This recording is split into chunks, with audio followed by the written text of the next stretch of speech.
আর ইস্তেগফারের সাথে শরীক থাকে আল্লাহর সাথে।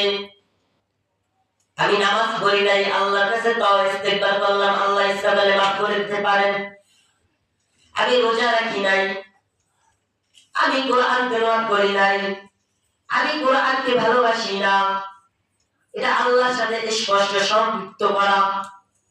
আমি যদি মানুষের মনে কষ্ট দিই ইচ্ছাকৃতভাবে, আল্লাহর কসম কোনদিন এক ওয়াক্ত নামাজ কবুল হবে না। যত বয়ান শুনি, যত তাসবিহ করি, যত যা করি, কোনটাই আল্লাহর কাছে কবুল হবে না।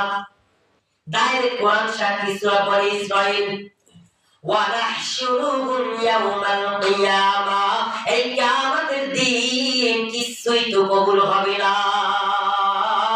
ওয়া উজুহিহিম উময়ান ওয়া বুকুমান ওয়া সুম্মা, প্রতিটা জিনিস অবসায় হয়ে যাবে।